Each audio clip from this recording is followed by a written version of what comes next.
How's it going, everybody? Welcome back to another episode of Infinite Sports. I'm your host, Kenneth Gruenfelder, to discuss a variety of topics, both football and baseball. It's Super Bowl week, and, can't believe we've made it to this point. I'm going to say that every single year. But got some other things that I want to talk about regarding the Pro Bowl coming up tonight, and also talk about the Hall of Fame as well, talk about some big topics regarding that.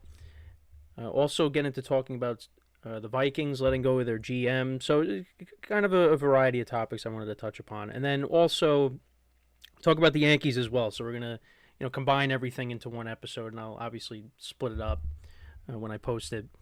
But let's get into the NFL stuff. So the Pro Bowl is tonight. I know in the comments I was told, the Pro Bowl hasn't happened. They stopped doing the Pro Bowl in 2022. Well, yeah, again, the traditional Pro Bowl, but the Pro Bowl is still a thing. It shouldn't be, based off of the quarterbacks that are going, which is the main thing I wanted to get into, unless they want to go back to the traditional way. I don't know, but the Pro Bowl to me is not a good All-Star game. The best All-Star game is Major League Baseball. Major League Baseball has the best All-Star game. It's a halfway point in the middle of the season. I mean, like the other All-Star games, the NBA and the NHL. But, as a person that has grown up loving baseball, to me, that's the best one. That's the best one. If you want to say the NHL has the best one, you can say that. The NBA, they've, gone through many different formats. And, some of them have worked, but for the most part, it just becomes a shoot around. Although, the skills challenges, the 3-point contest, slam dunk contest, those tend to do very well. But yeah, the All-Star game for the NBA, it's, again, just a shoot around. The Pro Bowl, to me, I mean, they've really changed the format with, their skills challenge and obviously doing a flag football game instead, which a lot of people say the NFL is really going towards a flag football game, the way the game is played now today. But yeah, I'm not a fan of it. Not really a fan of it. And on top of that, other than the quarterbacks, you put the quarterbacks aside, the star running backs are going, star wide receivers, but the quarterbacks, that's those are the marquee stars. Those are some of the biggest stars in the game, and none of them really are going. You look at the NFC, they have a respectable group. They got Dak Prescott, Jalen Hurts, and Jared Goff. But then you look at the AFC side. The three quarterbacks, two of them, actually, one of them played on both teams with the two quarterbacks that are representing their teams. Joe Flacco. Joe Flacco is going to his first Pro Bowl ever. And he played for the Browns this past season. Well, Super Bowl is almost here. So this season's not over yet. Joe Flacco played for the Browns and the Bengals, and he's with a former teammate and a current teammate. Well, now he's going to be a former teammate. So Shedeur Sanders is a Pro Bowler, and Joe Burrow is a Pro Bowler. Those are your AFC quarterbacks. Now, I don't necessarily blame the NFL for this, because it's more on players just don't want to go. Quarterbacks just don't want to go. I think that's kind of where we're at. So they really got to scrape to the bottom and see who wants to go. So you get Joe Flacco, you get Shedeur Sanders, and you get Joe Burrow, who really... Now, Joe Burrow, you're like, oh, okay. But Burrow didn't play the whole year. But Shedeur Sanders is a Pro Bowler. Shedeur Sanders, Joe Flacco, his first ever Pro Bowl. Not when he was starting with the Ravens, right? All those years he was with the Ravens. Not one Pro Bowl. Now he's become this journeyman quarterback. This is when he makes a Pro Bowl. But you know what, Shedeur Sanders, he brings the ratings. That's what it's about. That's what it's about. They even asked Justin Fields, and he declined because he wants to get ready for the offseason, and be focused on next season. That's where we're at.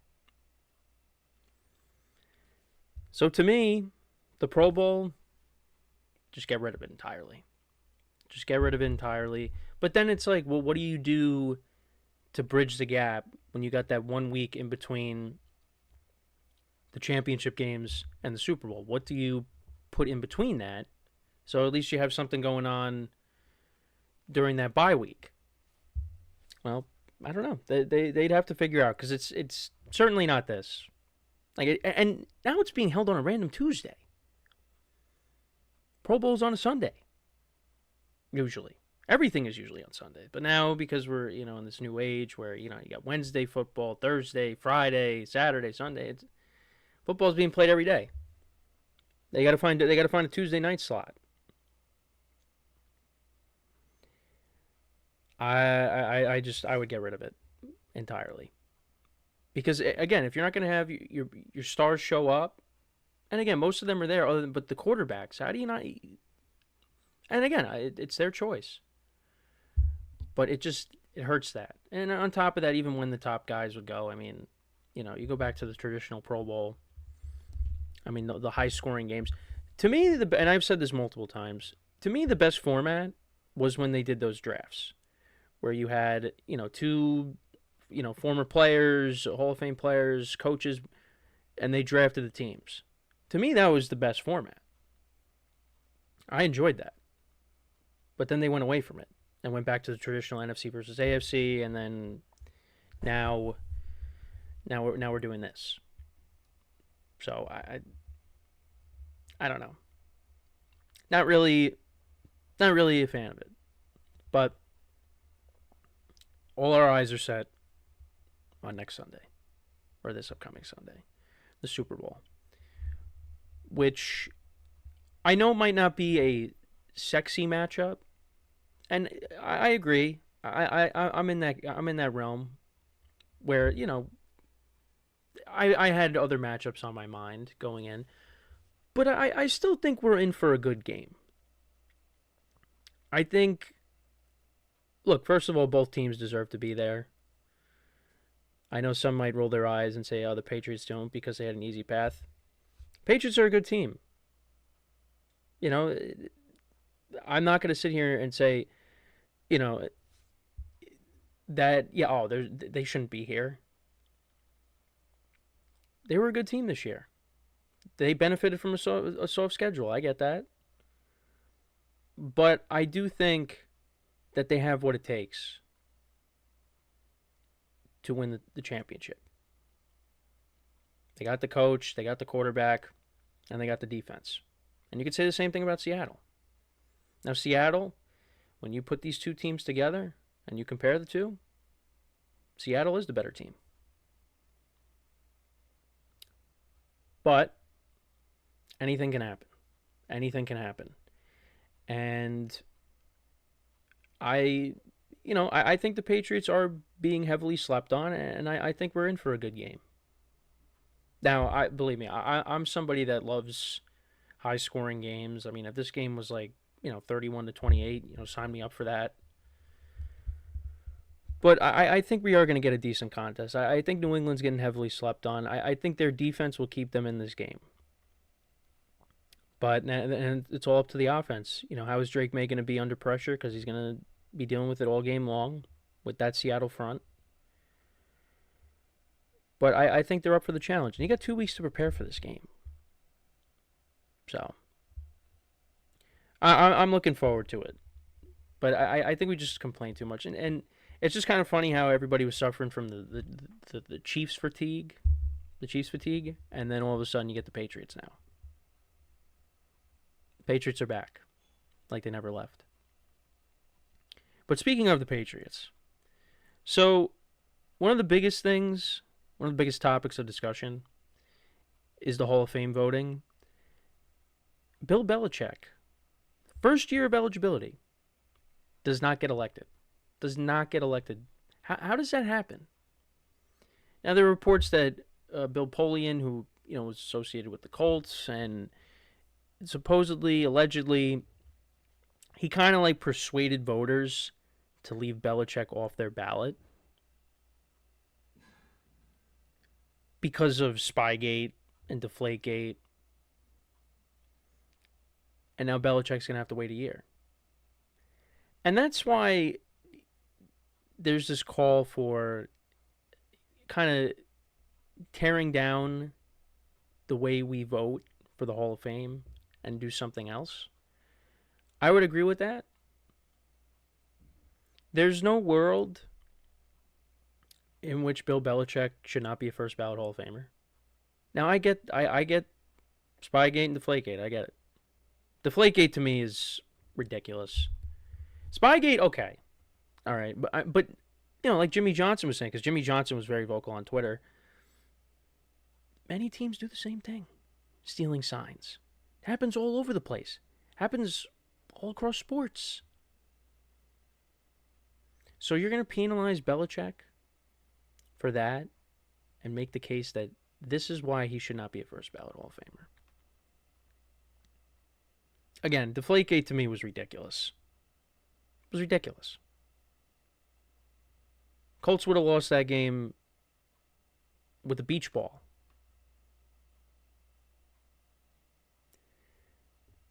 I still can't even believe that was a thing. And Brady ended up getting suspended. Which I want to say something about that. But there is no reason that Bill Belichick should not be elected into the Hall of Fame first year of eligibility. He should be in. And Robert Kraft's not getting in either.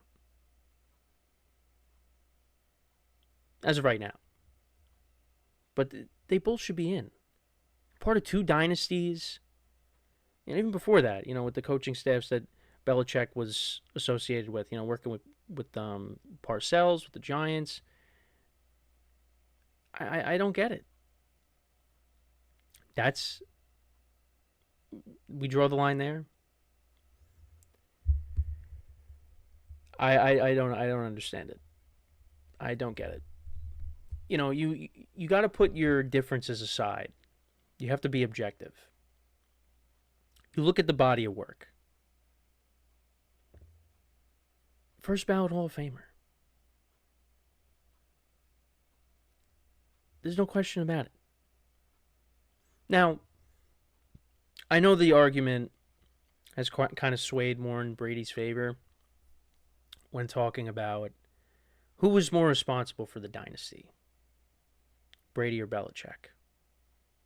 And Brady goes and leaves for Tampa after the 2019 season, wins the Super Bowl the first year, makes the playoffs all 3 years that he was in Tampa, 3 division titles. And Belichick, yeah, they made the playoffs in 2021, but it was a decline. And he ended up losing his job. So yeah, it looks more like, hey, it has a lot more to do with Brady than it did Belichick. But it's not like when Brady got there, he was this top draft pick. He was a 6th-round pick. And the Patriots took a chance on him. And got a great work ethic. Got his opportunity when Drew Bledsoe got hurt. And the rest is history. But they both needed each other. And Brady waxes poetically about Belichick anytime he's asked about him. Especially about this subject with him not being elected this year. They needed each other. And they succeeded. And then, it got to a point where relationship got sour. Brady went elsewhere. And he continued to thrive in a good situation. And Belichick's ways, got stale, and now he's coaching college football. Chapel Hill. So, I don't think that should also be a reason why he gets left off. That because Brady succeeded without him, that kind of hurts his legacy. I mean, I think maybe it does, but I don't think it should be to the extent that he's not a first ballot Hall of Famer. That Brady made Belichick. I know a very small sample size because it happened once, but the year Brady got hurt, and Brady was never hurt, but the year that Brady tore his ACL, the Patriots still went 11-5. It's not like Belichick never had Brady and he never had any success at all. And even the year with Mac Jones, they did make the playoffs. I mean, they got steamrolled by the Bills, but you still made it. But yeah, you didn't win the championship. I would have liked to have seen Belichick go elsewhere in the NFL and coach and see what happens. Change the scenery. What can he do? And it was going to be the Falcons. It looked like it was going to be the Falcons, but they elected not to go with him. They go with Raheem Morris, and he's gone after 2 years.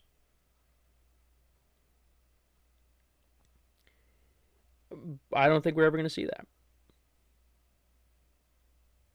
He's focused on his job down in Chapel Hill, and we'll see what happens in year 2 of that venture. But Belichick, to me, was robbed. That should not be the case. So now what happens with Andy Reid? Is Andy Reid going to get in first ballot? Should. But in what world is Andy Reid a first ballot Hall of Famer and Bill Belichick is not? When it took Andy Reid so long to win his first Super Bowl. Belichick was at, what, 5 as a head coach before Andy Reid won his first one? Yeah. He was at 5. He had 5 Super Bowl rings before Andy Reid won his first with Patrick Mahomes. So what's going to happen when we get to the end and Andy Reid retires? Or are we going to say, well, Patrick Mahomes made Andy Reid? There's going to be those conversations, I'm sure. But I also wanted to bring this up too. So it's going to be ridiculous. It's not going to happen. But Tom Brady was, had his fingerprints all over Deflategate, more so than Belichick. Is Tom Brady not going to be a first ballot Hall of Famer because of that? I know, you're like, why would you even say that? I'm just saying, there's definitely going to be some people that think that. There's definitely going to be some people that think that. It's not going to happen. Tom Brady's going in right away. They're going to roll out the red carpet, as they should. But I'm just saying, Belichick is supposedly being left off the ballot because of those 2 scandals. Well, Tom Brady was on the team for those two things. You're not going to vote him in? Just saying. No. And I don't want people taking that as me being one of those people, because I am not. Tom Brady, the first year he is eligible, he's in. He's in. But yeah, I just thought that was something to think, just to think about. I will say he is not a Hall of Famer when it comes to Instagram posts, because the post of his Instagram story the other day, what are you doing? That's what happens. It's his first. Well, the other thing too is it's his first week off in a while, because Fox is not doing the Super Bowl. But I don't know. Those are the kinds of things you see from people that are, in middle school and high school, because that would definitely be a post that I would have posted back in the day. Not when I'm, a grown adult, almost 50 years old. How old is Brady now?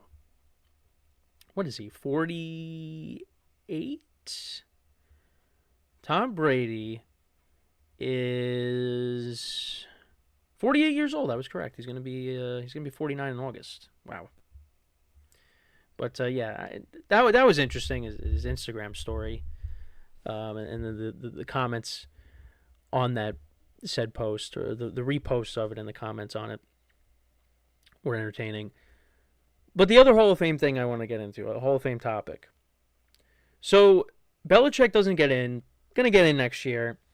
But could he be getting in with someone that prevented him from coaching a perfect season with Tom Brady. And then once again defeating him a few years later in another Super Bowl. And that's Eli Manning. So Eli didn't get in again. I'm not surprised by it. At this point, I know Eli's going to get in. I know he's going to get in. Yeah, it's unfortunate that it's going to continue to be a wait. But he's going to get in. What I don't like is the disrespect that gets thrown his way when you talk about Eli and the Hall of Fame, because it is a divisive topic. Because his career and the reason for him to be a Hall of Famer is because of those 2 Super Bowl runs. And when you take those away, he's not a Hall of Famer. The thing is, okay, you can't take those away. That's why he's a Hall of Famer. Those 2 runs, and there's other avenues that are other things that you can include, that he is top 15 passing yards, passing touchdowns. The fourth quarter comebacks. I mean, he had so many. And it wasn't just, in those playoff games where most of the time he was ahead, except for the Super Bowl. Like the Super Bowl, he had to, come back. But, in the regular season, it was longer than just those 4 games. Because you got to remember, 2011, the Giants looked like they weren't going to make the playoffs, and they basically had to win out to get in. And because Eli got hot and the team got hot as a whole, they were able to make the playoffs, clinch the division, and then they had that magic carpet ride all the way to the Super Bowl. And, they went back and forth with Tom Brady. The defense made plays. Eli made plays. I mean, they had the Super Bowl replays on NFL Network, the half-hour specials. And just seeing that throw to Manningham, I mean, it's one of the greatest throws you're ever going to see. He did that. The guy that we talk about with the 500 record and all the interceptions, he did that in the Super Bowl. He prevented Tom Brady. Now, obviously, Nick Foles knocked him off too. But Eli Manning prevented Tom Brady from having 9 Super Bowls and being the first team since that Dolphins team from all those years ago from having a perfect season. Now, again, football's a team sport. Defense played a key role as well. But Eli Manning was the starting quarterback for that team in 2007. And then 2011, it's my favorite Giants season of all time. It's because I remember it. 2007, not so much. That's when I started to understand sports and get into all that. But 2011, I remember. It was a great year. And I should rewatch those Super Bowl DVDs prior to the game on Sunday to relive those glory days. And hopefully more days are like that are ahead of us with the new regime now in place. But, look, Eli, I feel like he's underappreciated. I don't like the disrespect that gets thrown his way. And also, too, the guy on offense, he never played with the Hall of Famer. Now, eventually, Tiki Barber is going to get into the Hall of Fame, you would think. But Eli, like, you look at some of these guys, like, yeah, he had good receivers, during those runs, but none of them are going to the Hall of Fame. Well, more so 2011. I mean, Victor Cruz, Hakeem Nicks, Manningham, those guys aren't going. And then during the first run, you had Monty Toomer. Obviously, David Tyree is known for the helmet catch, but He's not going up. Plexico Burris. Um, I think Steve Smith was on that team, I believe. But yeah, I mean, it's incredible that he hasn't played. And then the running backs, Jacobs and Bradshaw, are they going to the Hall of Fame? Probably not. And then it's just, it bothers me that after the Super Bowl, the second Super Bowl, the Giants failed to give him a good team, surround him with a good team. Because the offensive line continued to be an issue for years. Yeah, you brought in Odell Beckham Jr., but his prime was short-lived. I mean, when Odell was peak Odell, it's one of the best receivers I've seen. His ability to take over a game. That was short-lived. But he had guys that, I mean, some of the names, I mean, Tavares King, Travis Rudolph, Preston Parker. I mean, Giant fans, like, remember these guys that he was throwing to? And then you had Orleans Darkwa and Andre Williams. You had Rashad Jennings, who was decent. Who was decent running the football. Paul Perkins. Never really had a tight end. I mean, remember when Larry Donnell had that breakout game all those years ago, and then that was really it? You know, it's just, they never really, the Giants did a poor job at constructing a roster for this guy. While you had, you know, Ben Roethlisberger, Brady, Peyton, Rodgers, Breeze, like, I mean, some of them, you know, missed the playoffs here or there, but for the most part, those guys were making the playoffs every single year. Obviously, Brady was. Peyton was, you know, had the year where he wasn't playing because of the neck injury. Rodgers made it all those years until, you know, the final year with McCarthy and, you know, the year before that when he broke his collarbone. But these guys were making the playoffs every year. They had elite players around them. And, you know, they won their championships. And Eli did too, but post his second Super Bowl, they just could not build him anything. I mean, they all, like all the guys that I just mentioned, they all had good offensive lines, right? For the most part, they all had good running games. They had an elite player, an elite pass catcher. Like the Patriots, you know, I'm not going to say Edelman was elite. Like comparing him to like Antonio Brown and, you know, Devontae Adams. But, and again, I don't want to disrespect Julian Edelman. I really liked Julian Edelman as a player. Julian Edelman, you want to have in those big games. But you had him, you had Gronk. I mean, they had Brandon Cooks for that 1 year, which I thought was a mistake letting him go. I don't know why they did that. But they all had good players around them. They all had stable situations, which is why they were in the playoffs every year. You know, Breeze, you know, the running game wasn't that great for a while, but then you get Alvin Kamara, you get Mark Ingram together, and that was great. Michael Thomas for a couple years. You know, and even before that, when they had Jimmy Graham, you know, Rodgers when, you know, like I said, Devontae Adams, but he had Jordy Nelson when he was healthy, and Eddie Lacy running the football for a little bit.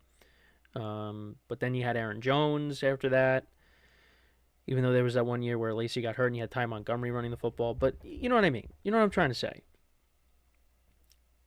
Peyton with Demaryius Thomas and Eric Decker and Wes Welker. You had a really good offensive line. I mean, even the 2015 line wasn't that great, but they made it work because they had an elite defense. But Peyton had an elite defense. So that's why they won in 2015. I know, that 2013 Super Bowl, man, MetLife. Oof. I was watching the highlights of that, and I kind of skimmed through the game. Broncos did move the ball. It's just Seattle would get a key stop or they get a turnover. And, you know, Percy Harvin ran back that kickoff and the safety to start the game. Broncos just played so sloppy. They were not. They got steamrolled. They were not prepared. They were not prepared for what Seattle unleashed on them. But yeah, look. Back to what I was saying though. really, Eli could have had a better career had the Giants not have failed him. And also head coaches. I mean, think about it. Ben Roethlisberger had Mike Tomlin. Brady had Belichick. I mean, Peyton went through a couple of coaches with Denver, but still, I mean, well, Kubiak was the last year. He had John Fox, those 3 years prior. Rodgers had McCarthy, and then went to LaFleur after that. The Giants, I mean, he went from McAdoo to Shermer, and it was ridiculous. I only named 2 guys. But still, like, they weren't there for that long. McAdoo didn't even last 2 years. Shermer only lasted 2 years. Like, they didn't bring in somebody that was going to be a mainstay. And then, obviously post Eli, then you had Joe Judge, and then you had Dable. Now you got John Harbaugh. So now, hopefully, you're on that trajectory towards stability, at least in that area. But it was more of a reflection on the Giants. Now, again, do I look at Eli and say, he's up there with all those guys that I mentioned? He's closer to Big Ben, obviously, as compared to like the other 4. Now, I think Ben is ahead of Eli. I think, with Phillip Rivers never got to a Super Bowl. Eli won 2, so I'm always going to put Eli over Phillip Rivers. With Stafford, now his late career resurgence with the Rams, Stafford, you put over him. I mean, look, Matt Ryan, he choked in the playoffs, but he has an MVP. Eli has never won an MVP. But I also heard some people say Romo was better. I can't do that. I can't. Now, has Romo had better seasons? Certainly he did. But Romo also had 2 playoff wins in all of his years as a starting quarterback. And Eli, won those 2 games at the end of the season, beat him in the playoffs during the 07 run. I can't do that either. But look, Eli, to me, when the moment arrived where he had to make a play, the moment wasn't too big for him. He would be there to make a big play. There are very few guys in big moments that you would take. Yeah, overall body of work, Eli doesn't compare to some of the guys that I mentioned. But when you need a quarterback to make plays in a Super Bowl, he's one of those guys that you would take because he showed it. He proved it to you. And he did it twice. So, and the other thing too, up until the point where he got benched, which was ridiculous, never missed a game. Never missed a game. That's got to account for something. You get banged up as much as he did. I mean, he took a beating in that 49ers NFC Championship game. But he was one of those guys that really took a beating. And he kept getting up, and he just kept playing. And never got hurt. Never missed time. Was there every single week. And again, if the Giants did a better job at building a good team around him, then he'd have a better record. I mean, go back to 2015. I mean, he had probably his best statistical season. How many times did Eli put up a ton of points, but that defense couldn't stop anybody? Perfect example, that Saints game against Drew Brees. They threw 13 touchdown passes combined. And they ended up losing the game 52-49. Is that on Eli? Eli put up 49 points. Well, actually, no. There was a pick 6 in that game. But still. They blew a lot of leads. Those 2 years when McAdoo was the offensive coordinator, Eli actually had pretty good statistical seasons for his standards. It's just the defense wasn't very good. So it's a lot of what ifs. But he will get in. He will get in. I always thought it'd be pretty cool if him, Big Ben, and Rivers all got in at the same time. Well, now Rivers, forget it, because he came back this year, which is still crazy to think about. But I think that would have been cool to see that. But maybe we get to see Belichick and Eli get in at the same time. That'd be something. But yeah, let me know what you guys think though about the Eli stuff. And then I wanted to talk about the Vikings general manager being let go. And it was interesting because he held there was a press conference, and he was asked about the Sam Darnold stuff, and how you learn from your mistakes, and then soon after that he was let go. And to be honest, and then you look at his drafts. His drafts really weren't that good. Now, he made good moves in free agency, but really the best player that he drafted was Jordan Addison. And then you look at some of the other guys, yeah, not so much. But there was all these reports about how, Mike, I almost said Mike McDonald, Kevin O'Connell wanted to go in a different direction at quarterback. They wanted to stick with McCarthy and give him a shot. And that McCarthy supposedly was going to get traded to the Raiders. They were close to doing that, and then that ended up not happening. And then on top of that, all the other situations, how they handled the starting quarterback role.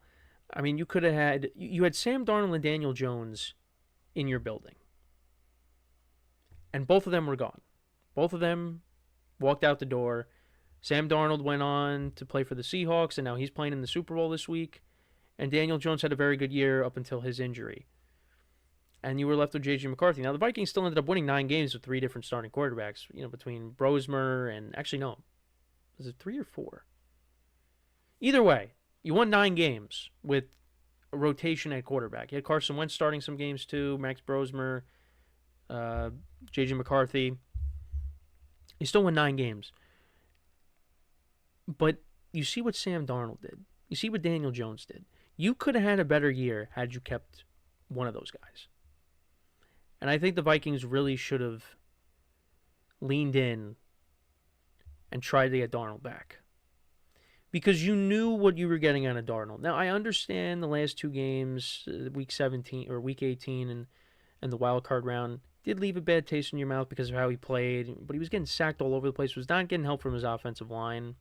And then you see how he's looking with good protection, the confidence. I mean, he's looked great in these 2 playoff games. And we'll see what happens in the Super Bowl. But you knew what you were getting with Darnold. You had a good year. Had you have kept Darnold, I'm not saying you would have made it to the Super Bowl, but you would have been one of the top teams in the NFC had you had kept Sam Darnold. Justin Jefferson would have had a bigger year. And it just... The fact that they let him go and gave J.J. McCarthy a shot. Now, look, you invested a first-round pick in him, a high first-round pick in him. So you want to see if it works. But you already know you had something with Darnold. And this team, the Vikings, and that's why I had them winning the division this year. This Vikings team was not in a position where... Yeah, they'll go through some rough years, and then they'll build themselves back up to being a true contender. No, this Vikings team is ready to win now. And rather than going with somebody that played under the system for a year and excelled, you reset that clock and go to somebody that didn't play at all last year. And we're going to just learn on the fly. And not necessarily learn on the fly, but you get what I'm saying. They're getting their first NFL experience with a team that won 14 games the previous year. Now, I had full confidence that Kevin O'Connell was going to maximize J.J. McCarthy's potential. Yeah, there was going to be some learning curves, but they had enough around him that I believed he would be successful and this team would be very good. But it didn't matter. J.J. McCarthy was not good. Now, he was a little bit better when he came back from the injury, but he really wasn't that good. And you went from winning 14 games to now 9 games. So, yeah, I mean, I don't really blame the Vikings for this move. Because, yeah, I mean, the guy you let walk out of your building is playing in the Super Bowl this week. It's not a good look. Because you're basically saying that could have been us. That could have been the Vikings. It could have been. They kept Darnold. I mean, you look at how these playoffs went. I mean, what would Seattle have done at quarterback then had they not have gotten Darnold? And Seattle's got a very good team. You know, it's not just because of Darnold. It's because of that defense, the running game, and what have you. But what would they have done at quarterback? I don't know. But if Darnold's playing with Minnesota, I mean, you know, Vikings, I think, would have had a pretty good shot to make it. And it would have been them this week. There's a scenario where that's the case. But maybe it's not. So, yeah. The Vikings, it's going to be interesting what they end up doing. They're going to look to bring in competition. Anthony Richardson's been a name that's been thrown out there. I mean, could we see a scenario where they try to bring Daniel Jones back? Maybe. And Daniel Jones played very well before he got hurt with the Colts. And I think Daniel Jones going back to Minnesota, and if he gets a shot and he's healthy, he could excel there. He definitely can. So we will see what happens, but I did want to talk about that and bring that up as well because, yeah, just wasn't a good look. Wasn't a good look. And on top of that, you could have also brought in Aaron Rodgers. Aaron Rodgers would have been a much better option than J.J. McCarthy this year. I think the Vikings would have been a much better spot for Aaron Rodgers than Pittsburgh. Because that roster is ready to win now. And Rodgers would have, I think, would have had a big year. Now, the offensive line was banged up, so that might have been a problem. But I think Rodgers with Justin Jefferson, Addison, Hawkinson, Aaron Jones running the football, they would have been good. They would have won 10, 11 games, and maybe they're in the playoffs, and who knows. But that's in the past. But there were better options out there, and they settled for J.J. McCarthy. Because, hey, you invested a lot in him. You had to see but you also could have gave up on him, turned the page, and brought in somebody else. You could have brought in Rodgers, and McCarthy could have sat behind him. I don't know. But they put all their eggs in the J.J. McCarthy basket, and it did not pan out at all. So we'll see what they end up doing with that. But that's all I think that's all the football talk I wanted to get into